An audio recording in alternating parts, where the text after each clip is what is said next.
አንዳንድ ሰው እሱ ራሱ እየሞተ ግን በስጋ ስለተለየችው እናት ያለቅሳል። አዳምን ወደ እግዚአብሔር የመለሰው እኮ ንስሐ ነው። ተመልከቱ። ሰዎች ንስሐ ሲገቡ ደስታ ይሰማቸዋል። እስኪ ንስሐ ግቡና አዩት። እግዚአብሔርን በምን ማሸነፍ ይቻላል? እግዚአብሔርን ማሸነፍ የሚቻለው በምንድነው ቢባል በልቅሶ ነው አይደለ? መቼ ነው መቀርበው? መቼ ነው ጌታዬ ፊትህን የማየው?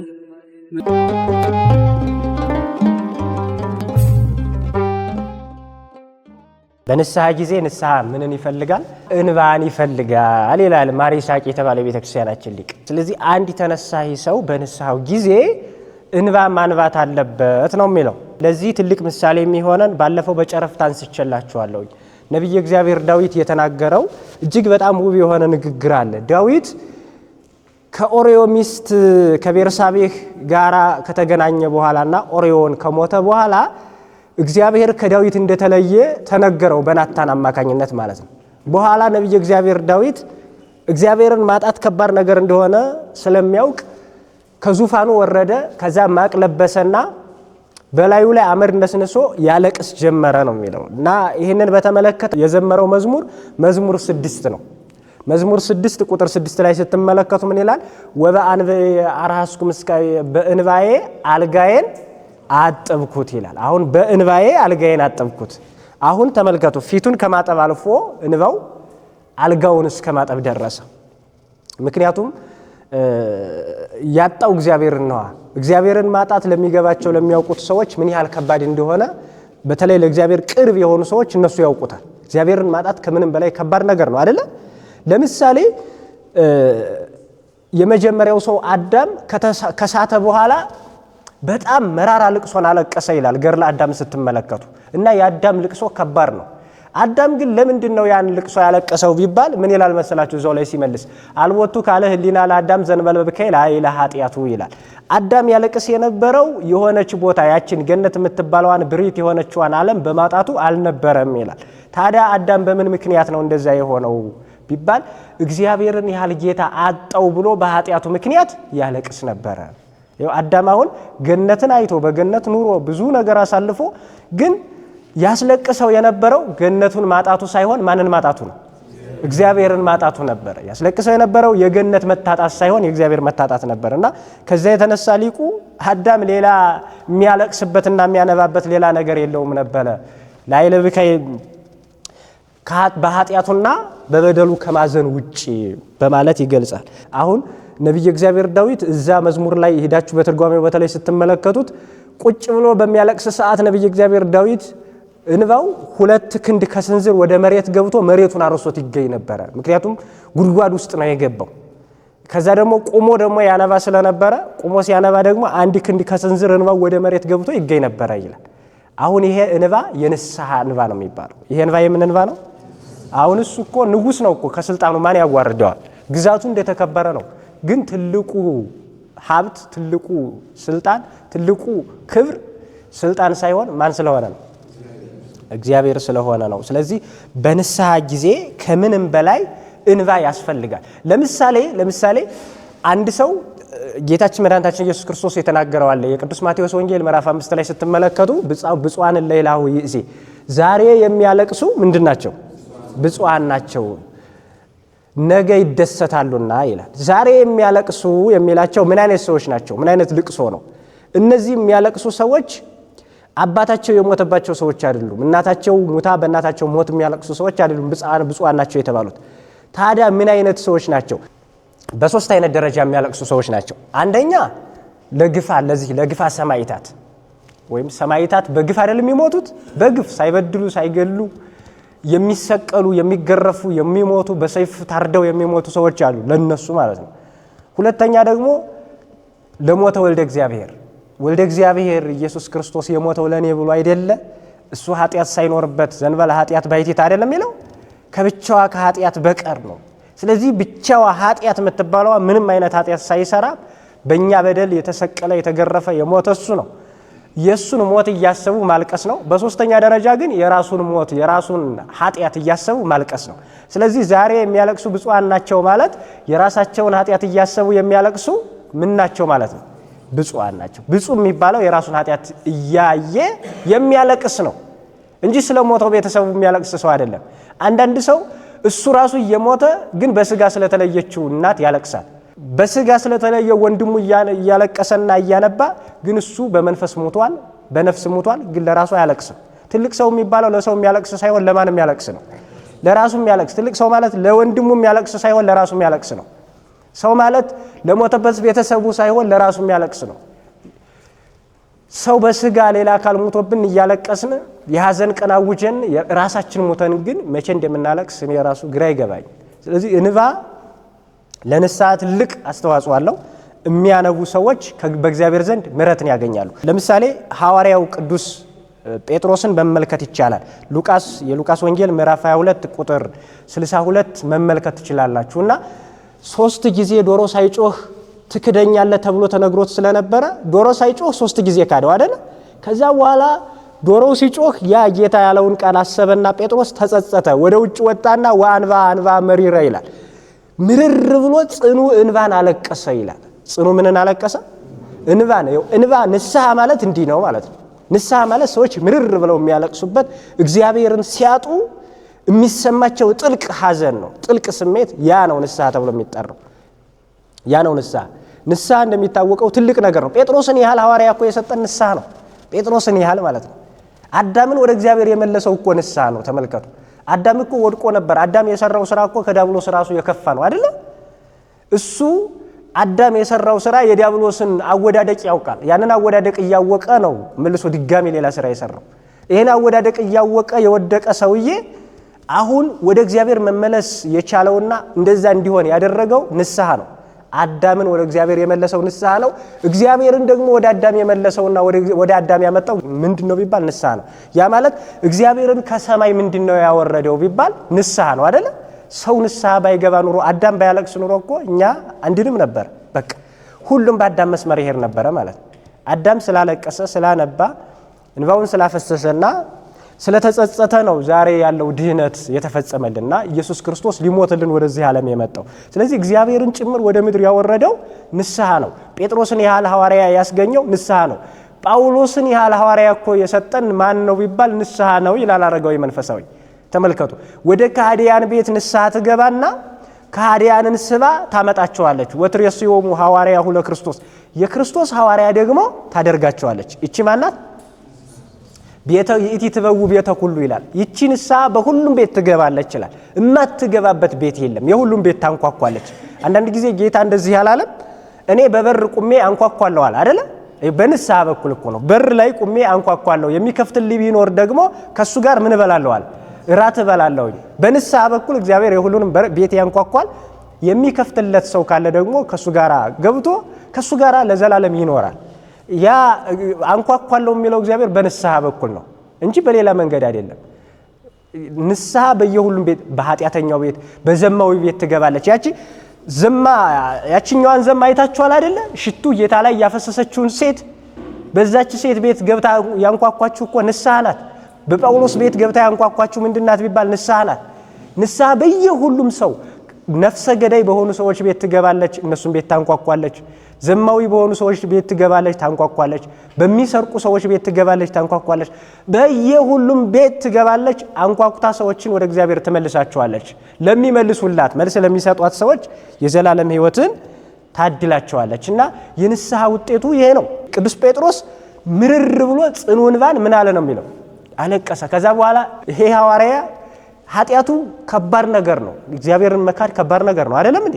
ያውም በመከራ ያውም እኮ ጴጥሮስ የሚገርማችሁ ነገር በቆረበ በዕለት ሁለት እኮ ነው። ቆርቦ እኮ ነው። ማታ ቆርቦ ነው ሌሊት የካደው እኮ። ከእንዲህ አይነት ነገር ማን ይሰውረን? በሆነ በጣም ከባድ ነው። እንደዚህ አባቶቻችን እኔ በዛ በገጠሯ ቤተክርስቲያን አንድ የሚባል ነገር እሰማለሁኝ። እዚህ መልክዓ ቁርባን የሚባለው የቅዳሴ ክፍል ላይ ምን ይላሉ መሰላችሁ? ቆርቦ ከመኮነን ይሰውረን ይላሉ። ቆርበው ከመኮነን ተመልከቱ። ቆርቦ ከመኮነን ይሰውረን ማለት እንዲህ ነው። ቆርበው የሚክዱ ሰዎች የሰውዬ 2 ቀንም ሳይቆይ በአንድ ቀን ማታ ተቀብሎ ሌሊት ወዲያው 1 ቀን እንኳን ሳይቆይ ካደ። ይሄ ከባድ ነገር ነው እና ጴጥሮስ የገጠመው ይሄ ነው። ይሄን የገጠመው ጴጥሮስ ግን ነገሩን ያስተካከለው ግን በእንባ ነው። ዝም ብሎ ባዶ ጸጸትን ብቻውን ጥቅም የለውም ነው የሚለው ይሄ ሊቅ። ስለዚህ ያ ጸጸታችን ያ ንስሐችን ከእንባ ጋር የታገዘ ምክንያቱም አንዳንድ ጊዜ አባቱን በጥልቅ የበደለ ልጅ ያ አባቱን እንዴት እንደበደለው ሲገባው አያለቅስም? ያለቅሳል እኮ። አባቴ በፊት መልካም ነገርን አላደረኩም ያለው እኮ ሉቃስ ላይ ያለው ልጅ አይታችሁታል አይደል? ኮብሎ ገንዘቤን ስጠኝ እኔ ከዚህ በኋላ ካንተ ጋር መኖር ይበቃኛል ብሎ በኋላ ግን ተመልሶ አባቱን ይቅርታ ጠየቀ። በቃ እንደዛ ነው። በአባቱ ፊት አነባ። እንባ ማለት ይሄ ነው። በትክክለኛው እውነተኛው እንባ ንስሐ የሚፈልገው ነገር ከምንም በላይ ደግሞ እንባን ነው የሚፈልገው። አላያችሁም? ለምሳሌ የሉቃስ ወንጌል ምዕራፍ 7 ቁጥር 44 ላይ ስትመለከቱ ያችን በእንባዋ የጌታን እግር ያጠበችዋን ሴት ትመለከታላችሁ አይደለ? በእንባዋ የጌታን እግር አጠበች ነው የሚለው እኮ። አሁን በእንባ እግር ማጠብ ይቻላል? ሲገባ ሰው ለገባው ሰው እንደዛ ነው ማለት ነው። አንዳንድ ጊዜ በጣም የምትወዷት እናት ስታርፍ እኮ ጥልቅ ሐዘን ይሰማችኋል አይደል? ጥልቅ ልጅ የሚወደው አባቱ ሲያርፍበት የሚወደውን አባቱን በስጋ ሲያጣው ያን ጊዜ ጽኑ ሐዘን ውስጥ ይወድቃል እና ሌትም ቀንም ያነባል። እኛ ግን ስጋዊ አባታችን ሳይሆን ያጣነው በኃጢአት ምክንያት መንፈሳዊ አባታችን እግዚአብሔርን ያጣነው። የሁሉ ነገር መሰረት የሆነው እግዚአብሔርን ማጣት። እሱን ማጣት ያላስለቀሰ ምን ሊያስለቅስ ይችላል? ስጋዊ አባት ቢተካኮ መንፈሳዊ አባት እግዚአብሔር አለ። ስጋዊ እናት ብትታጣ መንፈሳዊት እናት ድንግል ማርያም አለች አይደለ? ወንድም ቢታጣኮ የሚቆስለው የሚታመመው የሚሞተው ወንድማችን በሞት ቢወሰድ የማይሞቱ ሕያዋን መላእክት አሉለኛ።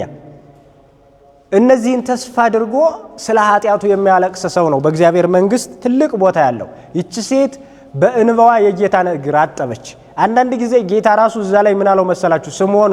ስምዖን ሆይ እኔ ባንተ ቤት ተገኝቻለሁ፣ ነገር ግን አንተ በቤት ስገኝ ለእግሬ እንኳን ውሃ አላቀረብክም። ይቺ ሴት ግን ከሩቅ ቦታ መጣ በእንባዋ ምንን አጠበች አለ? እግሬን አጠበች። አንዳንድ ጊዜ በእግዚአብሔር ቤት እየኖሩ እንደዚህ አለ ውሃ ማቅረብ የማይችሉ ሰዎች አሉ አይደለ? ከሩቅ መጥተው እንባ ያቀረቡ ሰዎች ግን አሉ። ከሩቅ ማለት ከሌላ ቤተ እምነት መጥተው ለእግዚአብሔር እንባ የሚያቀርቡ እዚሁ ቁጭ ብለው ግን ስምዖን የሆኑ ውሃ እንኳን የማያቀርቡ የጌታን እግር መታጠቢያ የሚሆን እንኳን የማያቀርቡ ሰዎች አሉ። ያ ማለት በቤተ እግዚአብሔር እየኖሩ ጭራሽ ለንስሐ የማይበቁ ሰዎች። እግዚአብሔር አለ በሚባልበት ቤተ መቅደስ ዘወትር ዕለት ዕለት ሥጋው ደሙ በሚፈተትበት ቤተ መቅደስ ሥጋው ደሙን የማይቀበሉ ግን ከሩቅ የመጡ ሰዎች ስሬትን ሲያገኙ እነሱ ከኋላ የሚቀሩ ወቀደምትን ይከውኑ ድኅረ ኋለኞች ፊተኞች ምኖች ይሆናሉ? ኋለኞች ይሆናሉ የተባለው ማለት ነው። እንደው በቤቱ እየኖርን ፊተኛ ሆነን ኋለኛ ከመሆን ማን ይሰውረን? እንደዛ ከባድ ነው። በነገራችን ላይ እሱ በእግዚአብሔር ቤት እየኖሩ ኋለኛ መሆን በጣም ከባድ ነው። ስለዚህ ከዚህ የተነሳ ሰው በንስሐው ጊዜ እንባ ከምንም ጊዜ በላይ አስፈላጊ ነው። ማንባት፣ ማልቀስ፣ ማዘን፣ መጸጸት ይሄ ያስፈልጋል። አንዳንድ ጊዜ እግዚአብሔር ሊሞትልን ነው የመጣው አይደለ? እና ሊሞት መጣ። መጨረሻ ላይ ደሙን አፈሰሰ አይደል? ያለ ኃጢአቱ ደሙን አፈሰሰ እና ደሙን ላፈሰሰ ለእግዚአብሔር እንባ ብናፈስ ዋጋ ለከፈለልን ለእግዚአብሔር ዋጋ ከፍሎ ደሙን አፍስሶ ስጋውን ቆርሶ ነፃ ላወጣንና ላስደሰተን እግዚአብሔር ንስሐ ገብተን ብናስደስተው ቁም ነገር ነው እንዴ? ለራስ አሁን እኮ ሰው የሚደሰተው ራሱ ብቻ። አሁን ንስሐ የሚገቡ ሰዎች ደስታ አላቸው አይደለ? የንስሐ አንዱ ጥቅሙ ምንድነው ቢባል ደስታ ነው አይደለም እንዴ? አንዱ ጥቅሙ ደስታ ነው። ጊዜ ካለን የንስሐ ጥቅሞችን ወደፊት እንዘረዝራቸው ይሆናል። ጥቅሙ ደስታ ነው። እንደሚታወቀው ጌታችን መድኃኒታችን ኢየሱስ ክርስቶስ እንደነገረን በአንድ ኃጢአተኛ ንስሐ መግባት በመላእክት በሰማይ መላእክት ዘንድ ምን ይደረጋል ነው የሚለው? ደስታ ይደረጋል። አሁን የኔ ንስሐ መግባት ደስታው ለኔ ብቻ ሳይሆን ለመላእክት ጭምር ነው። ለኔ ብቻ ሳይሆን ለእግዚአብሔር ጭምር ነው። አንድ ሰው ንስሐ በሚገባ ሰዓት በመላእክት ዓለም ደስታ እየተደረገ ነው። አንዳንድ ጊዜ በቤታችሁ እኮ ልጅ ድራችሁ ወይም ወንድም ተድሮ ወይም እህት ተድሮ ወይ እናንተ ተድራችሁ ደስ ይላችኋል አይደል? ደስ ይላችኋል። መላእክት እንደዛ ነው የሚደሰቱት ማለት ነው። አሁን እኛ አንድ ሰው ንስሐ ቢገባ ምንም ላይ መስለን ይችላል። በእግዚአብሔር ዘንድ ግን ንስሐ መግባት ትልቅ ነገር ነው። እንደውም እኮ ከዚህ የተነሳ በቅዱሳን መላእክት ዘንድ ደስታ ይደረጋል ብሎ ጌታችን ኢየሱስ ክርስቶስ ነገርና ሰዎች ንስሐ ሲገቡ ደስታ ይሰማቸዋል። እስኪ ንስሐ ግቡና እዩት ዝም ብላችሁ ጣይሙን ማለት ነው ምን አይነት እንደሚመስል ጣይሙ ወታይምሩ ከማይር እግዚአብሔር ቸር እንደሆነ ቅመሱት አይደል የተባለው? እዩት እስኪ ንስሐ ግቡና ያለውን ነፃነት፣ ያለውን ሰላም፣ ያለውን መረጋጋት፣ ያለውን ጸጥታ ያን ጊዜ ታዩታላችሁ። እንደሚታወቀው ሰላም የላቸውም ተብሎ የለ እነዛ ሰዎች ኃጢአተኞች ሰዎች ደስታም የላቸውም። በተመሳሳይ ምንም ይኑራቸው ምን በኃጢአት ውስጥ ያለ ሰው መቼም ቢሆን ደስታ ሊኖረው አይችልም። እኛ ግን በኃጢአት ውስጥ አንኖርም፣ ከኃጢአት ነፃ እንሆናለን። ያን ጊዜ ለእኛም ደስታ ነው፣ ለእግዚአብሔርም ደስታ ነው። በሁሉም ዘንድ ደስታ ይደረጋል። እግዚአብሔር ደስ ሲለው ደግሞ በሕይወታችን ክፍተት ያለባቸውን ቦታዎች ሁሉ ክፍተቶቹን እሱ ይሸፍናል። አይደለም እንዴ? እንደዛ ነውና ስለዚህ በንስሐ ጊዜ ይሄ አስፈላጊ ነው። ደስታ እንዲመጣ ደሙን ላፈሰሰ ለእግዚአብሔር እንባ ማፍሰስ። አሁን ይህን ሰሞን የምናስበው አለ። ቀጣይ ሳምንት የዛሬ 2 ሳምንት የምናስበው ሕማማት ነው አይደለ? በሕማማት እንባ ያስፈልጋል። አያስፈልግም እንዴ? ሞተ ወልደ እግዚአብሔርን ማሰብ ማለት የዛን ሰዓት ነው። የእግዚአብሔርን ልጅ ሞት እያሰቡ ማልቀስ፣ እሱን እያሰቡ ማልቀስ፣ እሱን እያሰቡ እንባ ማንባት፣ ቀራንዮን እየተመለከቱ። አሁን የሆነ ገበያ ስትሄዱ ወይም የሆነ መንገድ ላይ ሰው በመስቀል ተሰቅሎ በእንጨት ተሰቅሎ ብታዩ አታለቅሱ? ደሙ እጁ ላይ እየፈሰሰ ብታዩ፣ እግሩ ላይ ደሙ እየፈሰሰ ብታዩ አታለቅሱም እንዴ? አንዳንድ ጊዜ እኮ ሰዎች በበሽታ ተይዘው ሰውነታቸው ምናምን ነፍሮ በበሽታ ስታዩ እንኳን ታለቅሳላችሁ አይደለ? እንደዛ ስናይ ህሊናችን አይችልም፣ እናለቅሳለን። እሺ ቀራንዮ ላይ ላለው ለክርስቶስ ማን ያልቅስ? እሱ ላይ ስራን መስራት እንድንችል ነው። ክርስትናችን እዛ ላይ ነው። ስለዚህ የሚያለቅሱ ሰዎች ብፁዓን ናቸው ማለት ቀራንዮ ላይ ያለውን ክርስቶስን በማሰብና የራሳቸውን ኃጢአት በማሰብ የሚያለቅሱ ናቸው። ለምሳሌ ነቢይ እግዚአብሔር ሙሴ ጌታን እንዲህ አለው፣ ምን ትበላለህ አለው። አዎ። ትጠጣለህ? አዎ። ታዲያ እሺ ምግብህና መጠጥህ ምንድን ነው? ምን እናቅርብልህ አለ። አንተ የምትፈልገው ነገር ምንድን ነው አለው ሙሴ። እና እግዚአብሔር የሚፈልገው መጠጥ ውሃ ነበር እንዴ? የሚፈልገው ምግብ እንጀራ ነው እግዚአብሔር። እና ምን ትበላለህ? ይሄን ሁሉ አልፈልግም አለው። እና ምንድነው የምትበላው ሲለው፣ አይ እኔማ አንድ ኃጢአተኛ ንስሐ በሚገባ ሰዓት እሱ የሚያነባውን እንባ እሱን ምግቤ እሱ ነው፣ መጠጤም እሱ ነው። ስለዚህ የአንድ ሰው ንስሐ መግባት የእግዚአብሔር ደስታው ብቻ ሳይሆን ምግቡም ነው መጠጡም ነው። አይደለም እንዴ?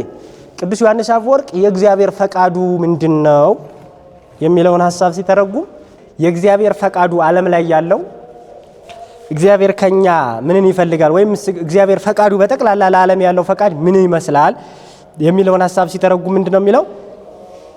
ፈቃዱ ስለ እግዚአብሔር ድነተ ዓለም ውእቱ፣ የእግዚአብሔር ፈቃዱ የዓለም መዳን ነው ይላል። ስለዚህ የእግዚአብሔር ፈቃዱ የማን መዳን ነው? የዓለም መዳን ነው። በቃ ሌላ የተለየ ነገር የለውም ይላል። ከዚህ የተነሳ ነው እግዚአብሔር ይራባል። አንዳንድ ጊዜ ነፍሳችን እግዚአብሔርን ትራባለች፣ እግዚአብሔር ደግሞ እኛን ይራባል ማለት ነው። እሱ እኛን ይራባል። ስለዚህ ሰዎች በንስሐ ጊዜ እንባቸውን ሲያፈሱ ያን ጊዜ እግዚአብሔርን ይመግቡታል። ያን ጊዜ በእግዚአብሔር ዘንድ ደስታ ይደረጋል። ያን ጊዜ ያ ማለት እኮ በአባት ስርዓት መውሰድ ትችላላችሁ። በአባት አሁን አባት እኮ በጣም ጠልቶት የነበረው ልጅ በተለያየ ነገር በመፈጸሙ ጠልቶት የነበረው ልጅ የሆነ ልጅ ይኖራል እና ያን ልጅ ግን ንስሐ ሲገባ ወይም ደግሞ አባቴ መልካም ነገር አላደረኩም ብሎ መጥቶ ሲያለቅስ፣ ጉልበቱ ላይ ድፍት ብሎ ሲያለቅስ አባት ደስ ይለዋል አይደል? ውስጡ እንኳን ልጅ ተመለሰልኝ ብሎ ማለት ነው። ደስ የሚለው ከዛ አንጻር እንጂ የሱ ማንባት፣ የሱ ማልቀስ፣ የሱ እንደዛ ልቡ መሰበር ምናምን ስለሚያስደስተው አይደለም። በቃ ከልቡ መመለሱን የሚያመላክት ነገር ስለሆነ ነው።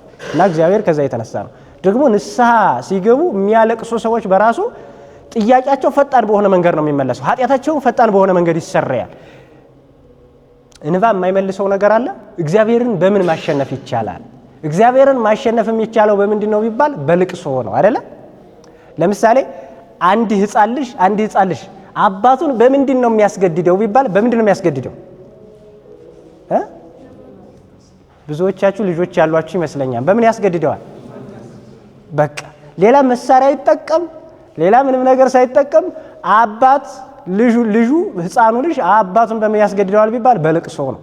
ሲያለቅስበት እንባ ሲያፈስ ያን ጊዜ ያልፈለገውን ነገር ሁሉ ለልጁ ይገዛል። ባይኖረው እንኳን ተበድሮ ይገዛለታል አይደለም እንዴ? እናት ያልፈለገችውን ነገር ልጇ ምንም መሳሪያ ሳይጠቀም ሳያስገድዳት በእንባ ብቻ ያስገድዳታል። እና ክርስቲያኖችስ እግዚአብሔርን በምን ያስገድዱታል? በእንባ ያስገድዱታል። ኃጢአታቸው እንዲሰረይ በእንባ ያስገድዱታል። ሐሳባቸው እንዲፈጸም በእንባ ያስገድዱታል። ዝም ብለን ዳይሬክት 20 ቀን 20 ዓመት 10 ዓመት ዝም ብለን ተመላልሰን ያልተመለሰ ጥያቄ አንድ ቀን ግን በእንባ እግዚአብሔርን ታጅበን ብናለቅስና ወደ እግዚአብሔር ብንለምነው ይመለሳል አይመለስም? ይመለሳል። አንድ ቀን 20 ዓመት የተመላለስንበት ነገር 2 ጊዜ ብናለቅስ እንደው ተውት 20 ቀን ብናለቅስ ይመለሳል። በቃ ለውጡ እሱ ነው። አላያችሁም? የሳሙኤል እናት ሐና እኮ በእግዚአብሔር ቤት አለቀሰች፣ ሰካራም እስክትመስል ድረስ ማለት ነው። አለቀሰች፣ አነባች። ይሄ ነው እንባ ማለት ፈጣን በሆነ መንገድ መልስ የሚያሰጥ ነው። ስለዚህ የሚያለቅሱ ሰዎች ምህረትን በፍጥነት ያገኛሉ። የሚያለቅሱ ሰዎች በፍጥነት ጥያቄያቸው ይመለሳል። የሚያለቅሱ ሰዎች ልባቸው የተሰበረ ስለሆነ ማለት ነው። ልባቸው ለእግዚአብሔር በጣም የተሰበረ ስለሆነ ጥያቄያቸው ሁሉ ብዙ ጊዜ የሚፈጅና የተንዛዛ አይደለም። ከዛ የተነሳ በአጭር ጊዜ ወደ እግዚአብሔር ልመናቸውን በማድረስ የእግዚአብሔርን ምላሽ በአጭር ጊዜ ወደ ህይወታቸው እንዲመጣ ያደርጋል። ስለዚህ እግዚአብሔርን ማስገደድ የሚቻለው በእንባ ነው። በቃ ኃያሉ እግዚአብሔርን ነው እሱን ማስገደድ የሚቻለው። ለሞት ያደረሰው እኮ እንባ ነው። ከዚህ የተነሳ በንስሐ ጊዜ እንባ ለየትኛውም ክርስቲያን ያስፈልጋል። ንስሐ ይህን ይፈልጋል። ከዛ በመቀጠል ንስሐ ምንን ይፈልጋል? በካህናት በኩል ኃጢአትን እንደሚሰረይ ማመንን ይፈልጋል። በምን በኩል አልኳችሁ? ንስሐ በምን በኩል ኃጢአት እንደሚሰረይ ማመን ይፈልጋል? በካህናት ይህን ይፈልጋል። ሄደን የምንናዘዘው ለማን ነው? ለማን ነው? ለካህኑ፣ ለንስሐ አባታችን ሄደን እናዘዛለን። ከዛ በኋላ እነሱ ደግሞ እግዚአብሔር ይፍታህ ብለው እኛን ያሰናብታሉ። አይደለም እንዴ? በጣም ጥሩ። አንዳንድ ጊዜ ሰይጣን አሁን ቄስ ገሌ አሁን የሆነ ነገር አለህና ምን የሚሰረይ ነገር አለ? አንተ የሰራው ነገር ሌላ፣ ስንት ዓመት ስንት ነገር ስትሰራ ቆይተህ ኃጢአትን አንተ እንደ ዳሞታ ተራራ ተከምሮ አንተ አሁን ለገሌ ብትናገረው ያ ኃጢአት እንዴት ብሎ ይፈርሳል ምናምን ይላል። ይህንን ሐሳብ ለዲያብሎስ ምን ብለን መናገር አለብን? በህሊናችን በኩል መጥቶ ለሚያንሾካሾከው ዲያብሎስ ኃጢአቴ በካህኑ በኩል ምን ይላል? ይሰረያል። እሱን ማመን ነው። እሱን ማመን ያለበለዚያ በጣም ከባድ ነው። ለምሳሌ ጌታችን መድኃኒታችን ኢየሱስ ክርስቶስ ያስተማረውን አስተምህሮ እንውሰድ። ዮሐንስ ምዕራፍ 20 ቁጥር 22 ላይ ስትመለከቱ ኃጢአታቸውን የያዛችሁባቸው ሰዎች ኃጢአታቸው ምን ብሏል? ተይዞባቸዋል። ኃጢአታቸው ደግሞ ያልያዛችሁባቸው ሰዎች ኃጢአታቸው ምን ብሏል? ተፈቶላቸዋል። በእነሱ በኩል በቃ ኃጢአትን መያዝም መታሰርም ይችላል። እዚህ ላይ ይበቃና ለነበረን ሰዓትና ጊዜ አባቶቻችን አምላክ ልዑለ ባሕርይ እግዚአብሔር ስሙ የተመሰገነ ይሁን። ወስብሐት ለእግዚአብሔር።